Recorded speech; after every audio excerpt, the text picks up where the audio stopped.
All right, so welcome back to Race and Ethnic Relations. Today, we are talking about the sociological imagination. The last video that you probably watched was the first day of class intro video. If you haven't watched that video, I would highly suggest you do that first before watching this video. Just so that you have an idea of how the class is going to be laid out. Key information about the class, pretty much any questions that you would have will be in that video and on the syllabus. Okay. So yeah, just make sure you watch that video first before you go here. If you have any questions that you need to just talk to me directly, you can always email me, or you can go to the syllabus, and there you'll see my office hours, and you can just click on the Zoom link for the office hours. I'll be right there, and we can talk in we can talk in real time. It won't be in person, but it'll be in real time. If you have any additional questions, or if there's anything that I can do to help you understand how the class flows, and anything I can do to make you more comfortable while you're taking this class, and you're just kind of learning how things are flowing. I will say this, and I'll say this again later on in the video, there will be no assignments due this week, just because I know people are still coming into the class. People are still trying to get the book and figure things out. So there won't be any assignments due this week. I do believe starting next week, you will have maybe 1 or 2 assignments due, and it'll start picking up from there. But this week is just lecture, it's just material. It's just kind of, getting the flow and understanding how the class is going to work. So with that being said, for the first couple of weeks, we're just kind of doing introduction, just laying a strong sociological foundation for how we're going to talk about race and ethnicity, right? How we're going to discuss it, how we're going to think about it. So when you have a class like race and ethnicity, the class can be taught in many different ways. If it's being taught by a psychology professor, you'll probably learn more. You'll probably read some stuff like Judy Katz. What was her text? Where I think she talks about how racism is a mental illness. I forgot the name of the book, but you'll probably read texts like that, right? You'll read texts from people like Naeem Akbar, Black Psychology. You'll read things that look at race and ethnicity from a psychological perspective. If you were to take this class from a political scientist, then you would learn about the policies of race and how those are changed over time, and how that has increased white privilege, and also how policies, particularly American policies, US policies over time, how that has led to the constant degradation and overall oppression of people of color. So again, depending on who is teaching the class and their discipline and their background, they're going to come at it from different ways. I'm a sociologist. I'm an assistant professor of sociology and Africana studies. So my background is sociology and African-American history and history in general.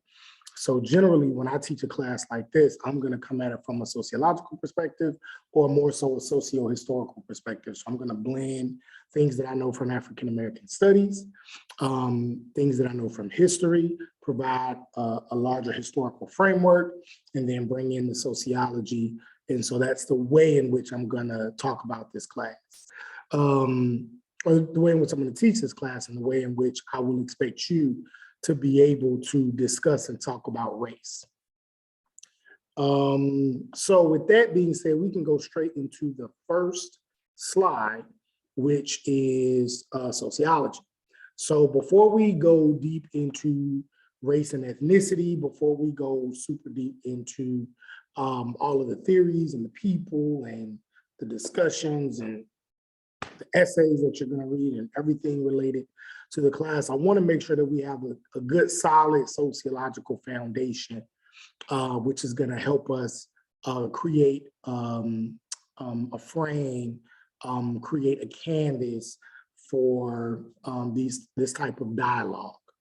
And so for those who have not taken any sociology courses or who are not majors in sociology, this is just kind of a quick overview. For those who've taken either this class before, well, no, if you took this class before, you might not be taking it again. But I think it was maybe another class, maybe my theory class, where I went over this same topic. So you may be getting it again. If not, if you haven't taken my class before, then this might be new to you. We're going to start off just kind of talking about the definition of sociology and what sociology is. And so I like to provide two different definitions: a very in-depth definition that gives you that historical background, as well as a much more succinct definition to something that we can kind of come away with, and then more than likely the definition that you will have on your midterm exam, or if I ask you to give me a definition of sociology, what I would want you to say. So I'm going to give you an in-depth version and then something that's a little bit more succinct. So the in-depth understanding of sociology with the historical background is that sociology offers a conceptual framework to think about how the increasing flow and embracing of goods, services, money, people, technology, information, and culture shape meanings, identities, and social relationships. So if we think about,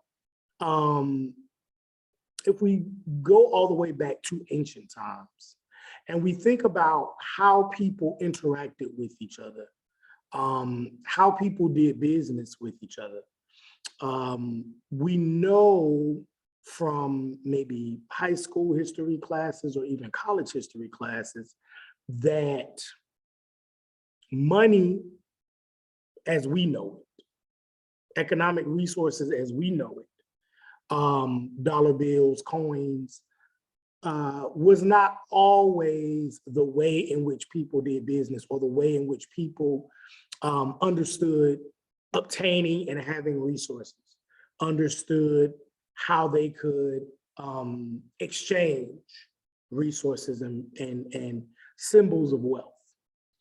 And so prior to money, dollars, coins, etc., how did people engage in any type of economic exchange? What was the way in which that occurred?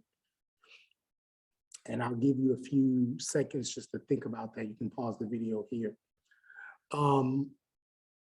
So if you said a bartering system, you would be correct, right? Said a bartering system.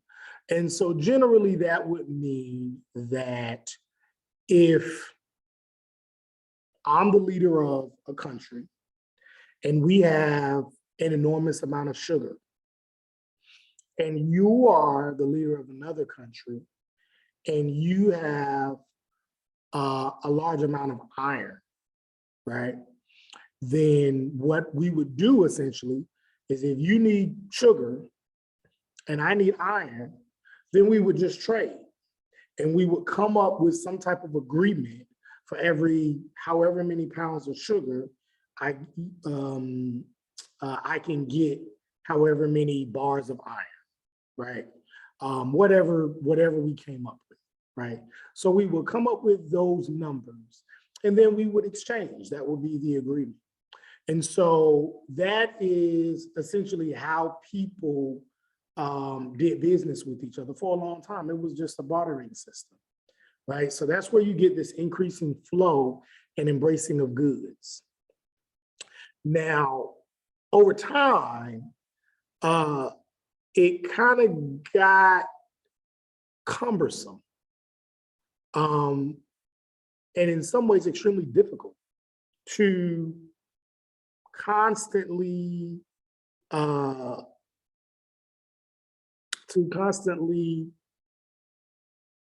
trade goods over time, right?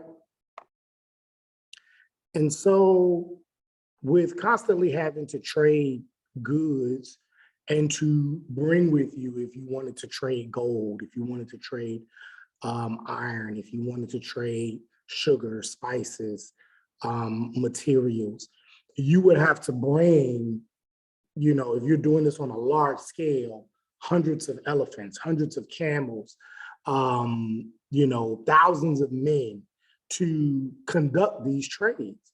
That takes a long time, right? And then you're traveling as the world is expanding and as people's relationships with people are expanding. Now it's more than just trading with the person in the next country or a few countries away.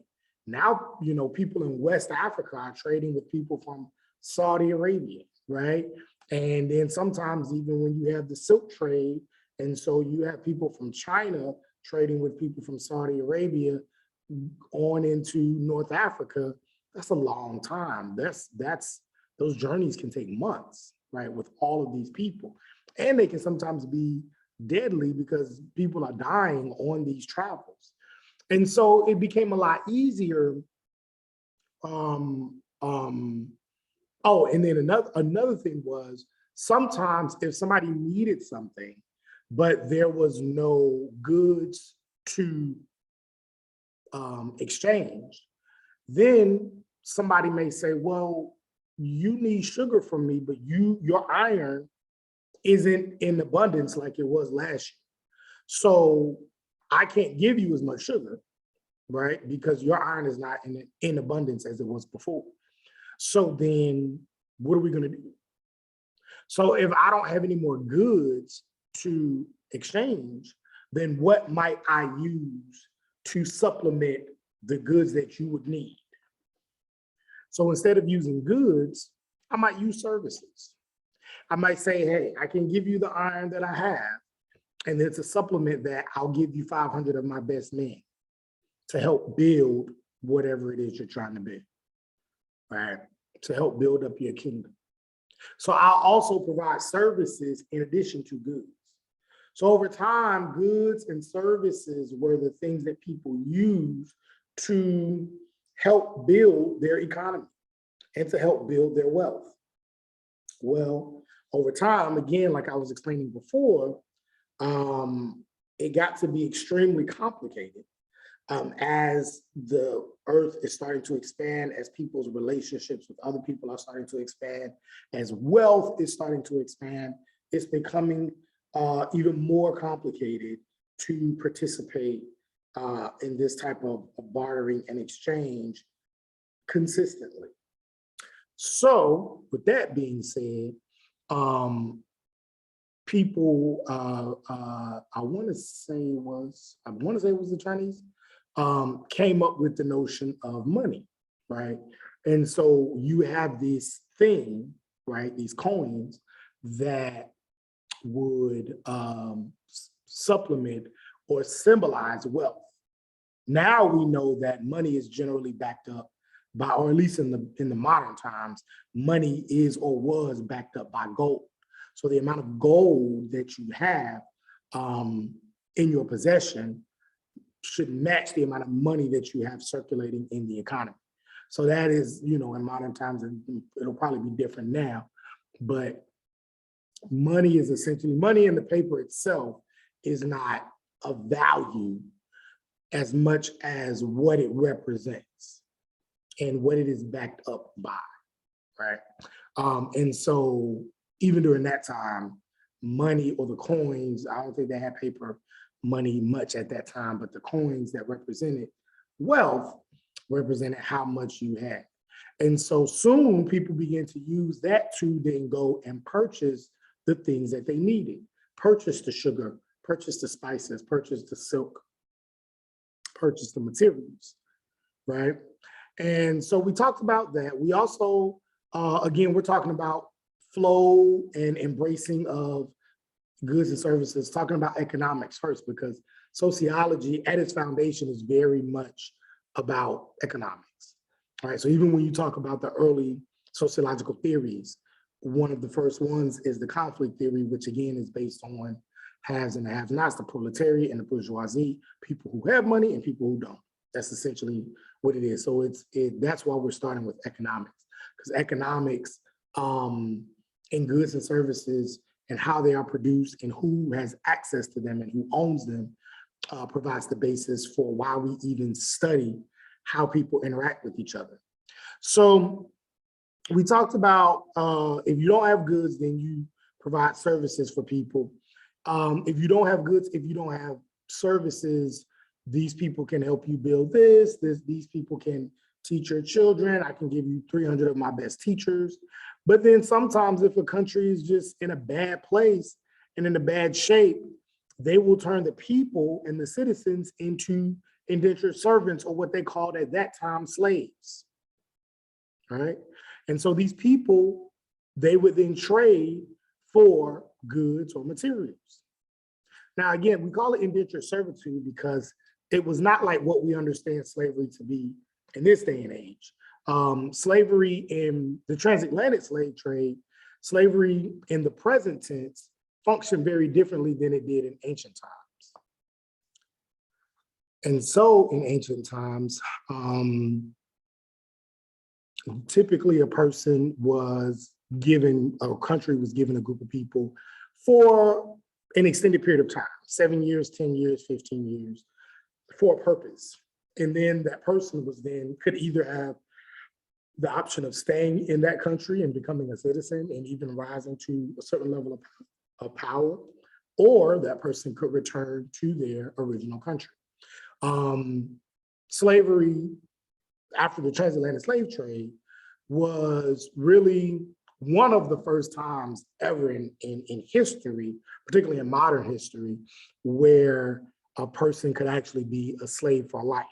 And it was the first time that it was done based on a person's perceived race, ethnicity. It was the first time you had these kind of racialized policies around enslavement, right? And then over time, it started out as indentured servitude, and then eventually Western colonies and Western powers began to say, well, it's a lot cheaper if we just enslave them for the rest of their life, talking about African people, Black people. So over time, the flow and embracing of goods and services and economics turned from being something where people traded money or people trading services to people trading people. Now, as people are interacting with each other, as they are doing this, they're building relationships with each other. And one of the things that they're recognizing is that as we learn more and more about each other, we start to see that, wow, this group, this race, the people in this country do things in a way that is easier, that is much more efficient than the people in my country. We can learn from them, or we can use these products, or they can teach us how to build this, right? And that is what we call technology. Typically, when we think about technology now, we think about iPhones, laptops, computers, whatever, right? Social media, that's what we think about when we think about technology. But technology is just anything that moves society forward. Technology is anything that makes our life easier. So pencils at one point were technology. Fire at one point was technology.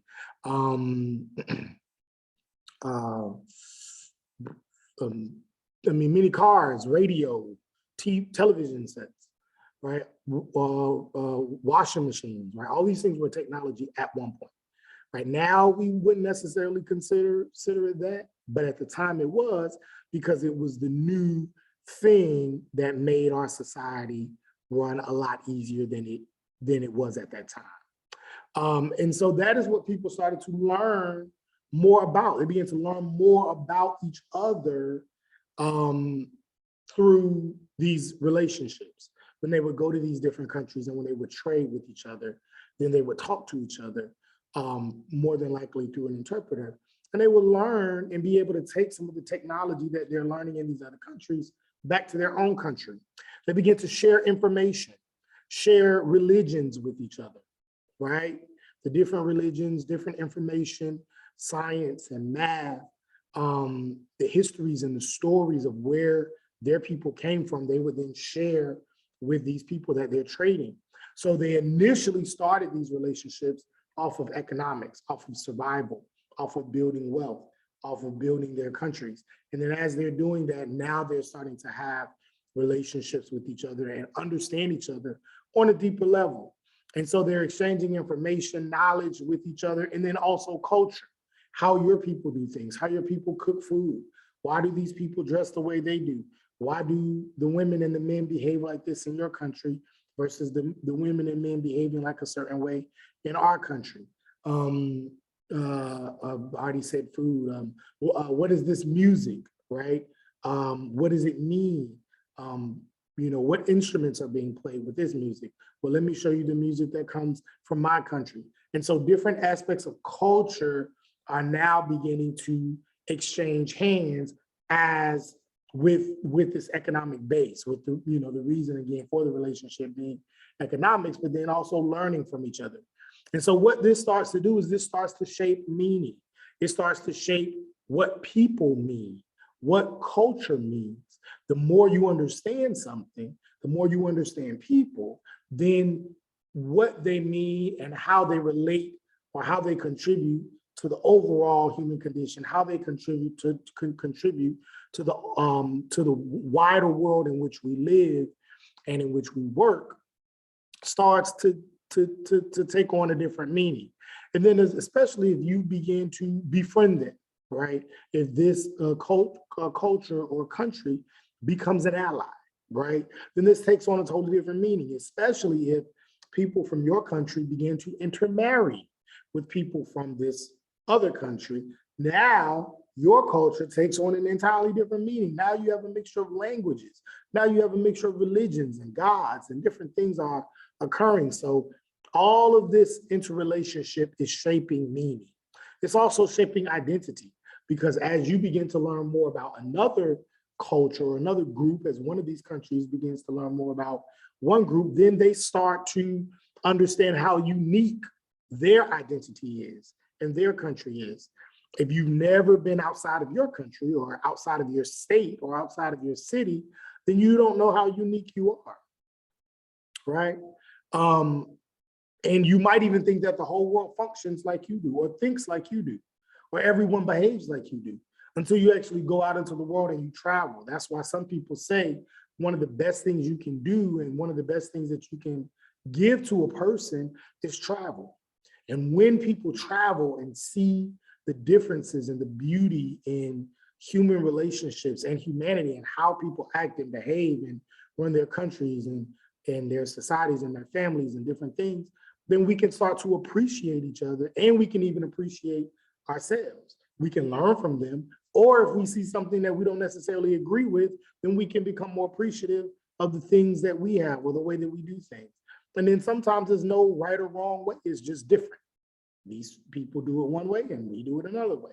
It's not bad or good, it's not wrong or right. Sometimes it's just different. Now, there are some things that are bad and good. There are some things that other countries and other people do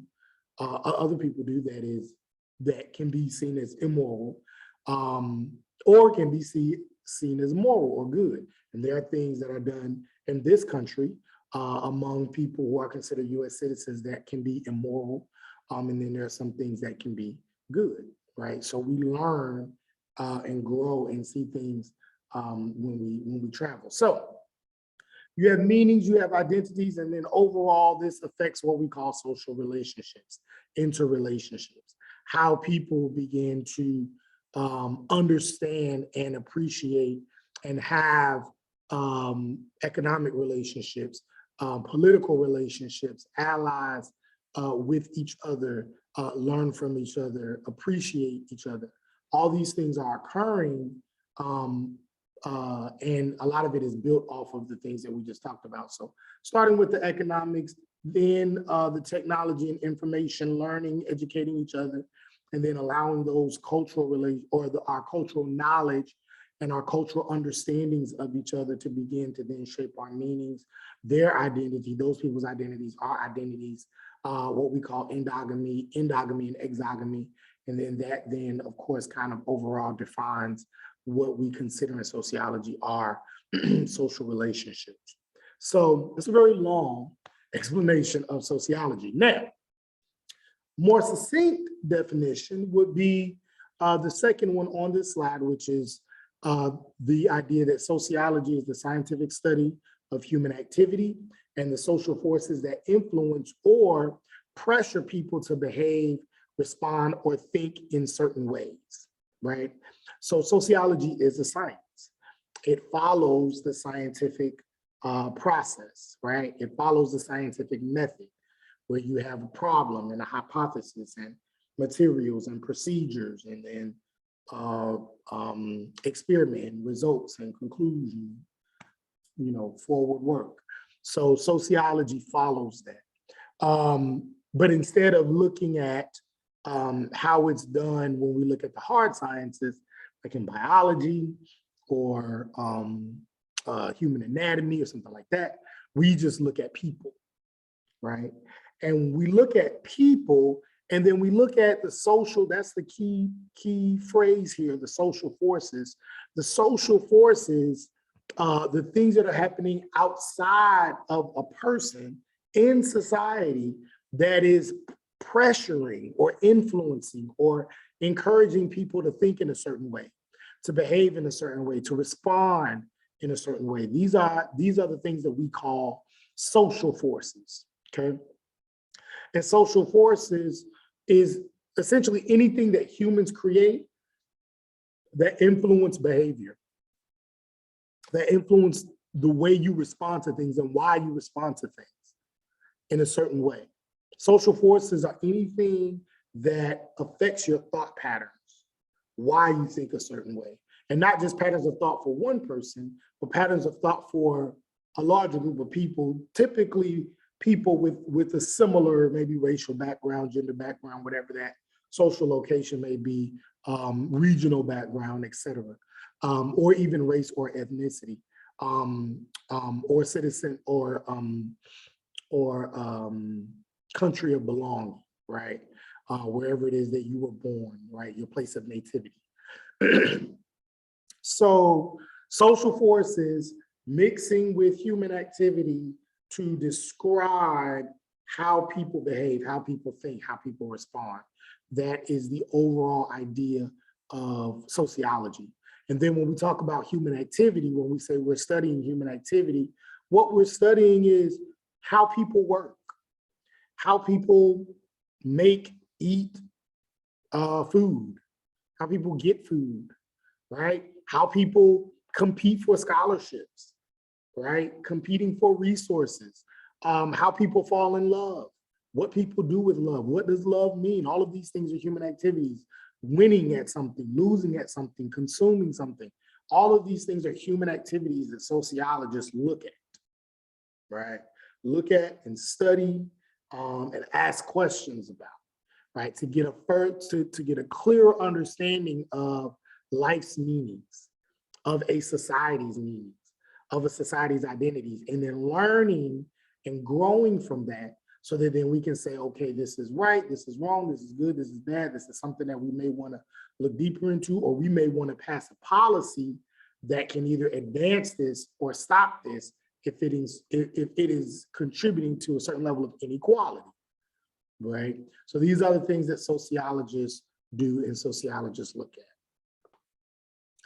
All right, so if you have any questions about that, feel free to reach out to me. And now we will go on to talk about the sociological imagination. So the sociological imagination was a concept that was formulated by a gentleman by the name of C. Wright Mills. I want to say it was in like the 1950s, if I'm not mistaken, the book Sociological Imagination came out. And the sociological imagination essentially is a mindset that allows people to see social forces shape one's life story or biography, right? So sociological imagination first is a certain type of a mindset. And that is the mindset, if you read the syllabus and if you read the course description and you read further there, you would see that I talk about activating or expanding our sociological imagination, how we view things, how we see the world. I don't know if any of you are comedians or look at comedians or study comedians or study comedy, and a lot of people, there are a lot of people out there that are funny. You've probably been funny in certain settings or made jokes or saw things in a certain way and made a joke about it and your friends laughed, the family laughed. And that's good. A lot of people can be funny, but to be a really good comedian, right? To be a comedian that is very successful, those comedians typically have a certain type of mindset and they can see the funny in situations that typically may not be funny or most people may gloss over. And they'll see something and start laughing in their head, or they'll see a joke and another person may say, well, why are you laughing on it? That wasn't funny. But then they're able to make a joke out of it, present it in this comedic format and make you laugh and entertain you. So what they say is that comedians oftentimes have a comedic eye. They have this certain type of mindset or the way in which they look at the world. Sociologists also have the same thing, right? They have what we call sociological imagination. It's a sociological eye. It's the way in which we're able to see how things are occurring that other people may not be able to see based on our training. But then also sometimes it might just be intrinsic. It might just be something that is of interest to you, even if you're not a sociology major. But after you take this class and realize, oh, I've been asking these questions for a long time. I've been seeing this for a long time. Maybe you might want to consider sociology as a career. And it is a very good career, depending on where you go. And, you can take it into law, you can take it into politics, you can take it into, the medical field, anywhere, right? Ph.D. and be a professor, researcher, whatever you want to do, right? So many different ways, but you might find out that you have a sociological imagination and you've had it for a while, you just didn't realize it or you didn't know it, right? And so that's what we're going to do. We're going to activate that for those who don't have it. For those who do have it, we're just going to expand it and enhance it and see if that's something, you might be interested in. So with that being said, let's look at the two elements of the sociological imagination. One of the elements is social forces. We've already talked about what that is. Anything that humans create that influence patterns, thought patterns, behavior, responses, etc. So we have social forces. And then the next element of sociological imagination is one's life story or biography. So my question to you, how many of you read, or for some people who may not like to read, anything outside of the school, watch biographies or biopics? How many of you like to read biographies or watch biopics? And if so, what are some of your favorite ones? So just think about maybe a biopic that you watched, maybe in the movies or, well, when the movies was open, or maybe on television, maybe even a documentary that you've watched, or maybe the last one that you've read. So you can think about that. I'm trying to think, is there one here in my library? This is just one of my libraries. Oh, this is a good one. The other Westmore. This is a really good bio. Let's see. This is actually one that you'll be reading this semester, Becoming by Michelle Obama. So if you didn't look at your course schedule, you'll be reading that book. But me, I have a lot of biographies because I love biographies. I love reading. What's going on with my camera? Okay. I love reading about people. I love knowing the stories of people. So I read a lot of biographies. I have read a lot of biographies. And I also watch a lot of them as well. So the last one I watched was probably King Richard. Some of you may have heard about it. It's the story of Richard Williams, Venus and Serena, the tennis superstars, their father. And it kind of talks about their father's life with them. But he has a book, there's actually right up there, a book called Black and White, The Way I See It, which is the story of his entire life. And outside of this person's biography, which is my favorite biography, Malcolm X, King Richard Williams is my second favorite biography. His life is incredible. So if you like biographies, if you want to read them, his is amazing. It's not that expensive because I don't know if a lot of people know about it, but it's really, really, really good. It has nothing on them. I mean, there's nothing on the movie. It's way, way better than the movie. And the movie was really good.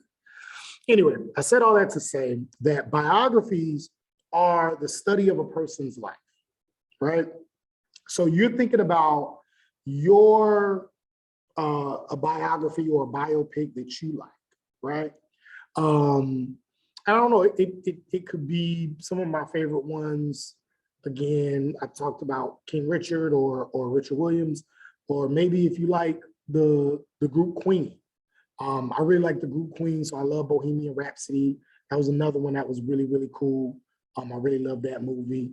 All these different people have interesting lives. That's why books are written about them. That's why movies are written about them, because they have these very interesting lives. But also, generally, there's something else that's going on outside of their life story that is making their story much more interesting.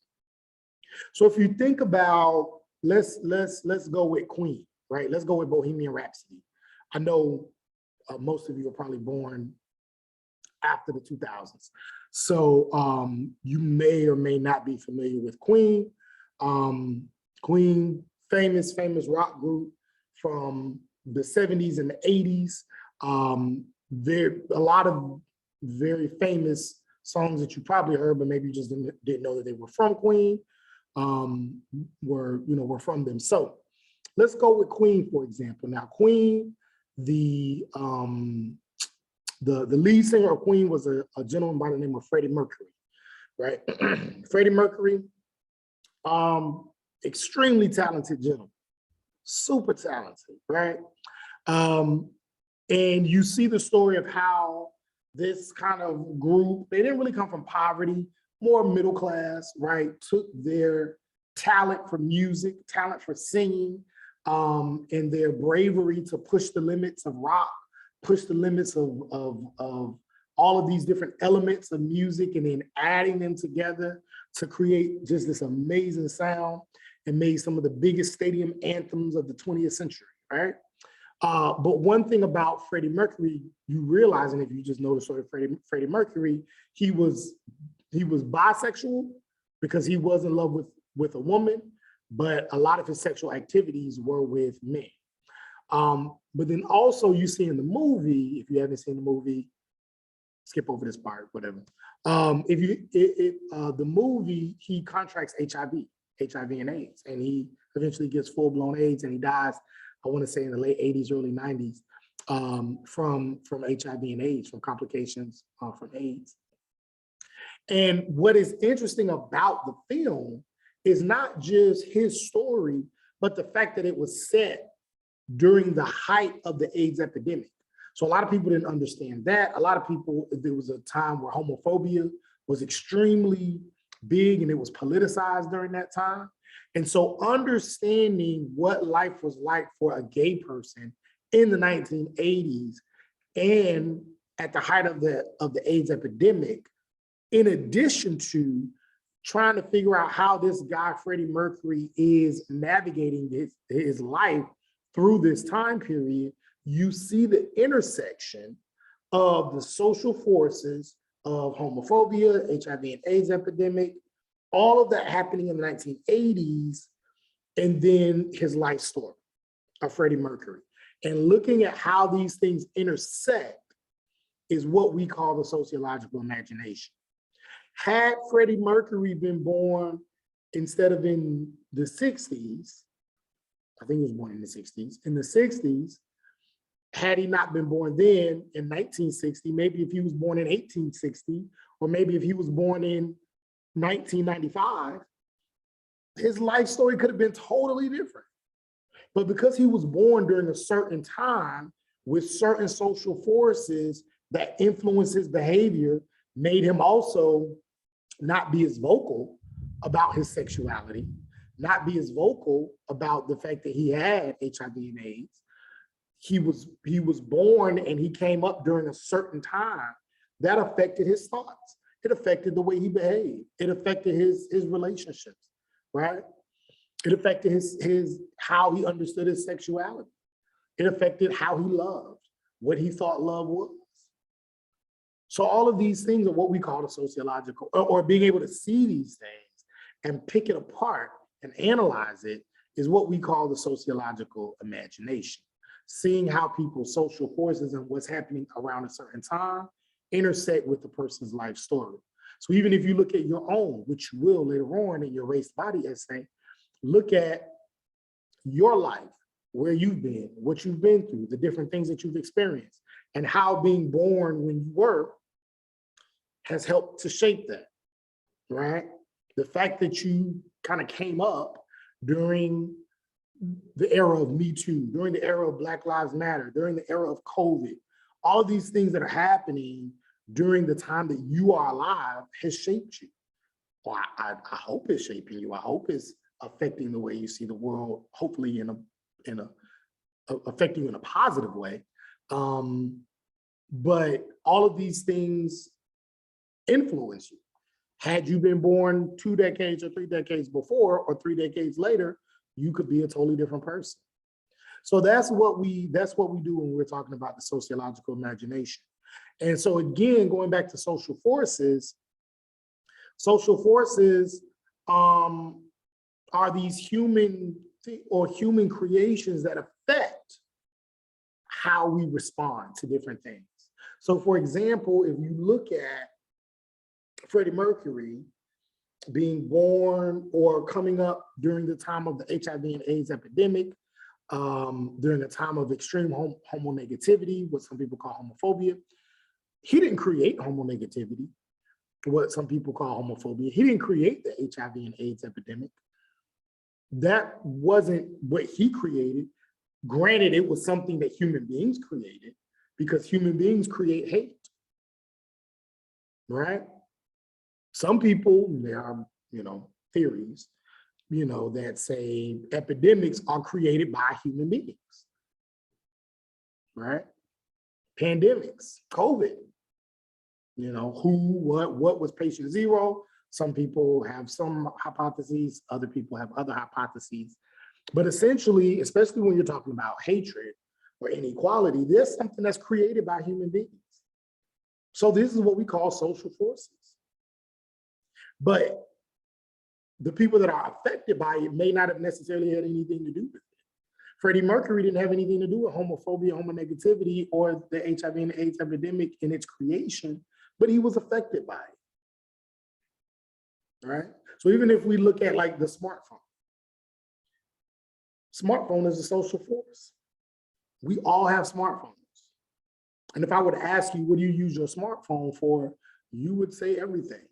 You might be on your smartphone right now listening to this. You may have done some banking. You may have moved some money around. You may have done some business. You may have enrolled in classes. You could be doing a lot of things with your smartphone. But did you create the smartphone? Were you in the labs creating it, building it, putting together the formula for the smartphone? Probably not. Now, you could have provided some feedback saying, oh, this could be done better. Sure. But were you actually hands-on in creating the smartphone? More, probably not. But it affects the way you live. We're all influenced, and it has shaped our lives. And we could think of a lot of different examples.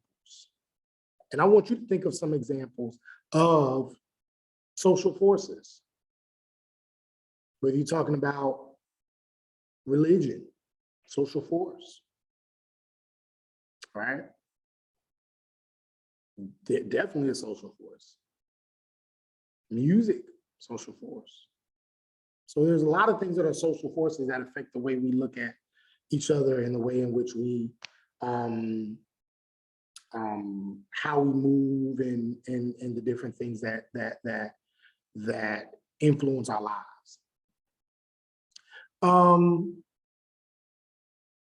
Also, the sociological imagination is also the quality of mind that helps people think about what is going on in the world and what may be happening with them on a personal level. So when you begin to understand your sociological imagination and when it is activated, you start to understand yourself a little better. You start to say, oh, this happened and that happened to me and that, oh, that makes more sense. Oh, now I understand my family a little bit better. I understand why they may have said this or did this. I know I did when I, went to college. And then you can understand the world around you a little bit better. I think I said this on the first day of class intro lecture video, but one of the best responses I received from a student after they took one of my classes was that they had a better understanding of everything that was happening around them, the protests, the politics, everything that was happening. They felt so much more equipped and empowered to have discussions with their parents and their friends and people on social media about it from taking my class. And I felt I felt humbled and I was appreciative that I could be a vessel to be used to help empower this person. And that's what the sociological imagination does. It allows you to have a better understanding of yourself and the world around you. Another thing that the sociological imagination does is it allows us to explore the differences between troubles and issues. So you have something called troubles, which are a person's individual shortcomings, and issues, which are larger social problems that are occurring that don't just affect an individual person, but groups of people. So for example, if I came to your class, and I said, hey, I can't find a job, you might say, well, maybe you're not looking in the right place. How strong is your resume? What did you major in? Did you go to college? Did you graduate high school? Maybe you're not applying in the right industry. Maybe you are going for jobs that you're overqualified for or underqualified for. And all of those are good responses. If I came to you and said, I personally couldn't find a job. Now, if I came to you with 50 people, 49 people who look just like me, right? Black, male, and we all had various educational degrees, from graduating high school all the way up to terminal degrees.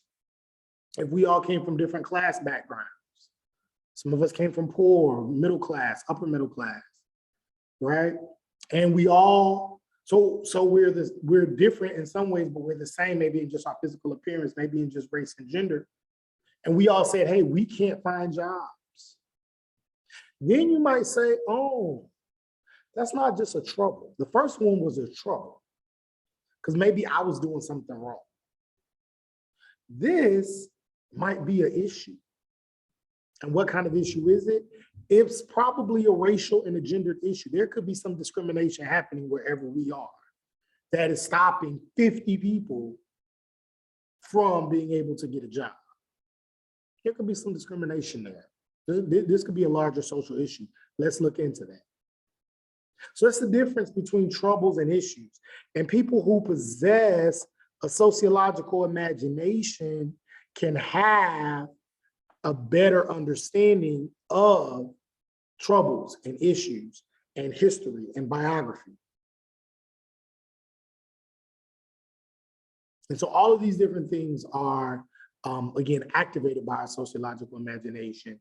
And that then comes out of the foundation for understanding sociology and the scientific study of human behavior.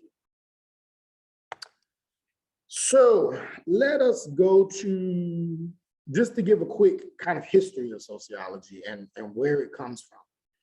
So so prior to, let's say, maybe like the 1830s, I guess, the United States was very much an agrarian society, right? Society based off of farming. You had politicians, you had rich people, but for the most part, everybody was just kind of on their own. It's a very fragmented society. Everybody had their own kind of, way in which they did things. More than likely, if you lived on a farm, I think I read in the history book once, most people didn't travel more than 12 miles away from their home in their entire life. Right? In their entire life. So life was pretty compact and it was pretty guarded. However, what began to change this was the Industrial Revolution. Once we begin to, in technology, once we begin to have easier ways of farming, easier ways of doing business, easier ways for having and making and keeping a job. And once our society began to transform from an agrarian society to a mechanized society, which is a society that is based off of machines, and there became less and less farmland and became more and more factories, you start to see a huge shift in human behavior. And this is what we call the Industrial Revolution. And it didn't just happen in the United States. This was happening in the West in general, especially in England. So now you're seeing more factories. Now you're seeing more big urban cities. You might have seen the images or the pictures, these big factories with the big pipes and the big smoke coming out of the pipe. Yeah, all of that is kind of reminiscent of the Industrial Revolution. If you've ever read, not Huck Finn, what was the one about the boy? Like, was it Thomas Sawyer? I think it was Thomas Sawyer, one of those books, right? So all of that has to do with the Industrial Revolution.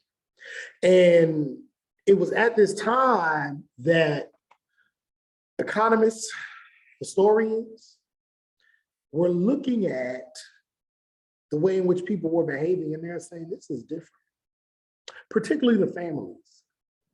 Because now men are not necessarily working on farms anymore. Now they're working in factories. Now they're being taken away from their households and their families for 9, 10, 11, 12 hours at a time. Well, how is that affecting the wife? What does that mean for women's positions in the home? How is that affecting the kids? How is that affecting how many kids a person has? If this was my social problems class or my intro class, I would probably say that children went from being an asset to a liability. In an agrarian society, the more kids you had, the better. Why? Free labor. As soon as they get old enough, they can get out and work. They can help you. They're making money. In a mechanized society, in this industrial revolution, they're a liability because they can't work in the factories. They're too young, they're too little. So all they're doing is just eating your food. So all they're doing is taking and taking and taking, and then they're doing that for 18 years, maybe 16 to 18 years before they can finally now contribute to the household. So they go from being an asset to a liability. Well, sociologists are looking at that. That means that the family structure is going to go from here in terms of people to here. That's why nowadays you don't have six. You oftentimes don't have people having 6, 7, 8 children like they did in the past.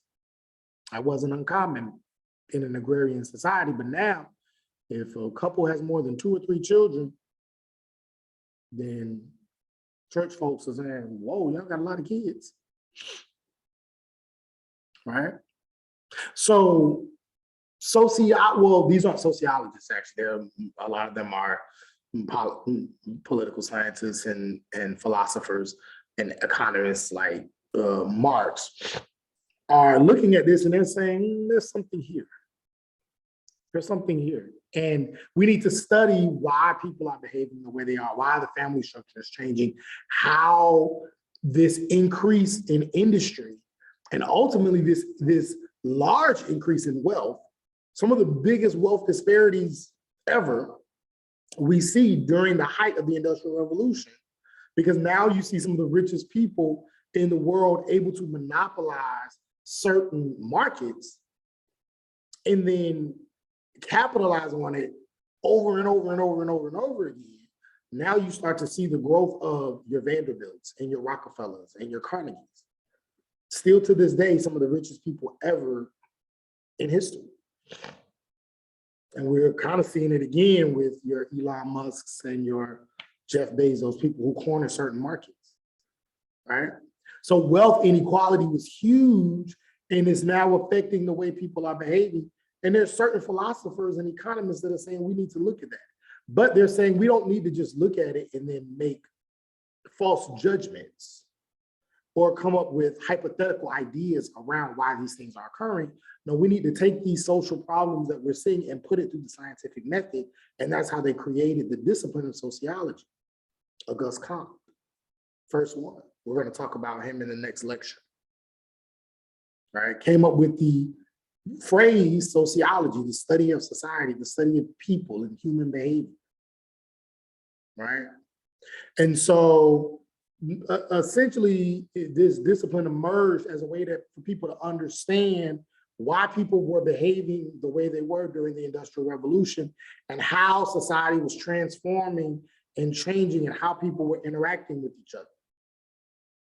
One of the first things they looked at was the change in the way goods and services were produced.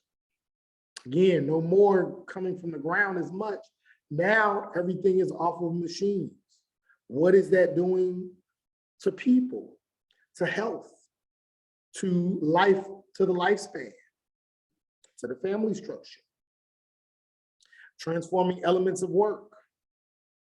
Now work takes you away from home as opposed to your work being in the home on the farm. What does that mean? Changing the ideas of space and time. Before, if I wanted to go from Florida to Oklahoma, it may take 3 months. Now, with the ideas of space and time changing, with the introduction of the railroad and the train, now it might take 3 to 5 days. And so all of these things are important when we're talking about what does this mean for human behavior? What does this mean for human interaction? Also, how is this Industrial Revolution expanding colonial powers? Somebody's owning all of these things politically and economically. There are countries, there are powers that are participating and benefiting from all of these big businesses, all of this steel, all of this coal, all of this oil. Somebody's benefiting from this. And so now we're seeing the rise of colonial powers. And then you start to see it in the latter part of the 19th century when these colonial powers start to politically and economically and geographically take over and exploit India, Saudi Arabia, all of sub-Saharan, almost all of sub-Saharan Africa. And you see this rise of capitalism. And capitalism then becomes the way of the world for a long time. All right. And so with this rise of capitalism, this is when you start to see some of the earliest sociological theories, particularly the conflict theory, which challenges capitalism and then becomes the foundation for the way of life and the economic system that would eventually battle capitalism during a large part of the 20th century, which would be communism, socialism, right? And so then you see that battle happening throughout the 20th century, often referred to as the American century. So yes, that is where sociology comes from. So real quick, for the next few minutes, we're just gonna do a quick activity just to show this sociological imagination thing at work. So what I would like for you to do is I want you to click on this link, or you can copy and paste it into a browser. And actually, you really don't even have to do that necessarily. We could actually just, you don't even have to click on it, because I'll end up asking you the questions anyway. So, but if you want to, you can, and you could just kind of follow along. So one thing that all of us have in common, one thing that all of us do, is we all go to the bathroom, right? All of us go to the bathroom. Particularly, and this activity is kind of gendered because these rules are usually related to men and how men interact in the bathroom. So let's say, for example, you have a gentleman that wants to go to the bathroom. And there's 3 urinals. 1, 2, 3. Right? And this gentleman needs to go to the bathroom. Which one is the gentleman going to use? Is he going to use that one closest to the door? Is he going to use the middle one? Or is he going to use the one that is all the way to the end? Which one do you think? All right. The traditional correct answer would be the one at the end. And when you ask a man why he chooses that one, these are some of the responses that you will get. It is a part of the culture of American men's restrooms. Men don't like to give the impression that they're looking at or initiating contact with other men. And then some men feel that they're supposed to come in, stare at the wall, do their business, and leave. Actually, in men's health, a lot of men report saying that they feel that the one closest to the door is the one with the most bacteria, because that's the one that everybody uses. And so generally they go to use the one furthest from the door because that's the one that has the least amount of bacteria. But according to Men's Health, actually, the one furthest from the door is the one that has the most bacteria. It's the one that's the least sanitary. And why is that? Because that's the one that most people use. Because they think the one that's closest to the door is the one that is the dirtiest. So most of you probably said the one furthest away, and you were right. Now let's look at another scenario. Let's say you have a gentleman who walks into the bathroom. You have a urinal here, urinal here, urinal here. And there's somebody using that one further from the door. So now you just have these two. Which one is he going to use? If you said the one closest to the door, which leaves the one in the middle vacant, you're correct. Oftentimes, men will put space, a urinal, between the two. And why is that? Some of the reasons we said before. Men want their privacy. They don't want to be perceived as looking at another man when they're using the bathroom. Right? Now, let's say, last scenario. Let's say man walks into the bathroom. Urinal here, urinal here, urinal here. Someone's using that last urinal and someone using that first urinal. So now there's this urinal right here in the middle that's available. What does he do?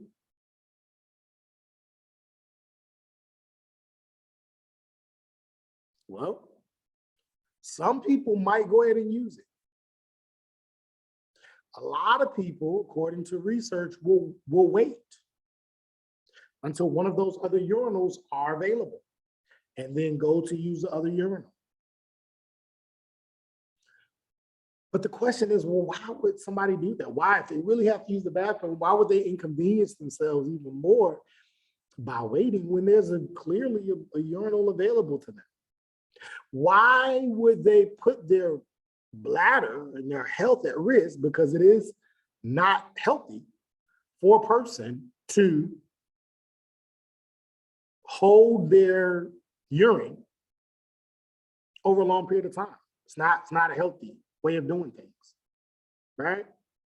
So why would a person do that? Why would a person break biological rules to follow social rules?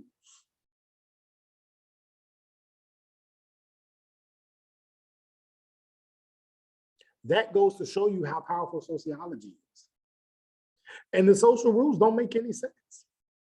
Another thing is that we all probably said a lot of the same answers. Every time I've done this exercise in person, pretty much everybody said the same answers. And we all may be from various places, grew up in various places. We don't know each other. Right now, we're not even in the same classroom, but we all knew the answers. Where did these answers come from? Did somebody give you a book and you had to learn and read bathroom etiquette? Was it trial and error? Do you actually remember when somebody told you the rules to the bathroom? No. More than likely not. More than likely you just know. You don't know how you know, you just know. That's called social forces. Society influencing how you think, how you behave. Even if the way we think and behave makes no sense when we really think about it. When we put on our sociological imagination, we're like, that doesn't even make sense. So this flushing out activity is just a way for us to see how powerful sociology, how powerful our social forces really are. That it could cause us to make certain decisions that may not even make sense, but we do it anyway, and may still continue to do. They're just something that's just a part of our everyday life. And this is why studying this stuff is very important. So we can see how we're doing things that may be right, it may be good, but then also we can look at how we're doing some things that may not be good and what we can do to be better. So that is the end of our sociological imagination lecture. The other lecture you have for this week is the theory and methods. So you can go ahead and go study that and listen to that and look at the slides and take notes. Again, there are no assignments for this week, but next week you can be prepared for probably at least 1 or 2 assignments next week to get us started. So I hope you have a great day, great week, great weekend. See you in office hours. Feel free to reach out to me if you have any questions.